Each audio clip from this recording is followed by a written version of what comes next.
আজকের দিনটি আমাদের জন্য ভীষণ আবেগের।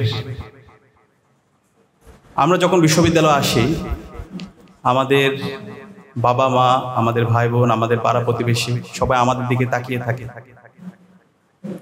যখন শুনতে পাই একজন বিশ্ববিদ্যালয় শিক্ষার্থী আসার পরে বিশ্ববিদ্যালয়ে কোনো দুর্ঘটনায় মারা গিয়েছে, এর চাইতে কষ্টের সংবাদ পৃথিবীতে আর কিছু হতে পারে না। মুহূর্তের মধ্যে সকল স্বপ্নগুলো ভঙ্গ হয়ে যায়, পরিবারগুলো এতিম হয়ে যায়। তো সেই ধরনের একটি ঘটনা ঘটেছিল 1985 সালে।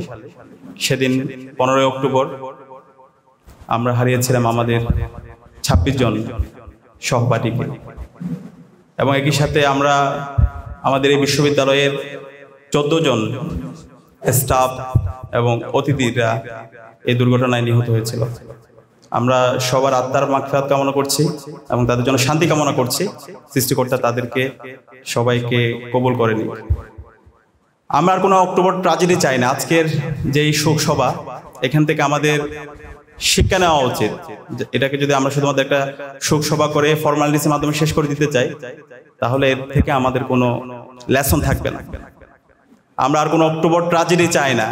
ঢাকা বিশ্ববিদ্যালয়ে আজকে আমরা যদি দেখি, সলিমুল্লাহ মুসলিম হল, মহসিন হল, সূর্য সেন হল, রেজিস্ট্রার বিল্ডিং থেকে শুরু করে অসংখ্য বিল্ডিং আছে যেগুলো এখন পর্যন্ত ঝুঁকিপূর্ণ অবস্থায় আছে। আমরা দেখতে পাই কিছুদিন আগে সূর্য সেন হলের ছাদের আস্তর ভেঙে পড়েছে। সলিমুল্লাহ মুসলিম হলেও আমরা রেগুলার দেখতে পাচ্ছি শিক্ষার্থীরা আতঙ্কে আছে।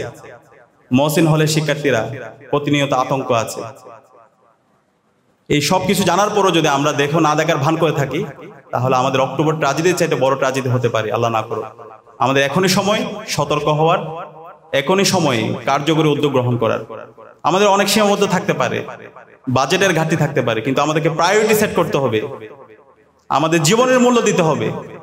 40টা জীবনের মূল্য যদি আমরা এখনো দিতে না পারি, তাহলে আমাদের এই চাইতে বড় ঘটনা হতে পারে।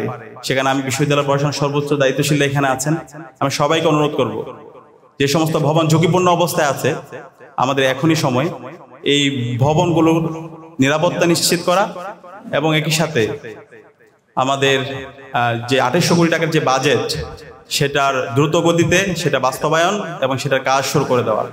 এবং একই সাথে আমরা অক্টোবর ট্র্যাজেডির সকল শহীদদের আত্মার মাগফিরাত কামনা করছি। তারা আমাদের বিশ্ববিদ্যালয় পরিবারের অংশ। যে সমস্ত আহতরা আছে তাদের রেগুলার খোঁজ খবর নেওয়া, তাদের পরিবারের দায়িত্ব নেওয়া, সেটাও আমাদের বিশ্ববিদ্যালয়ের অন্যতম একটি দায়িত্ব। ঢাকা বিশ্ববিদ্যালয় কেন্দ্রীয় ছাত্র সংসদের পক্ষ থেকে আমরাও আমাদের সর্বোচ্চ আন্তরিকতার সাথে পরিবারের খোঁজ খবর নেব এবং আমরা আশা রাখবো বিশ্ববিদ্যালয় প্রশাসন আরো আন্তরিকতার সাথে আমাদের এই পরিবারগুলো এবং আমাদের এই গাজীদের সামগ্রিক খোঁজ খবর নেবে। সেও তার আহ্বান জানিয়ে আমি আমার কথা এখানে শেষ করছি। আসসালামু আলাইকুম।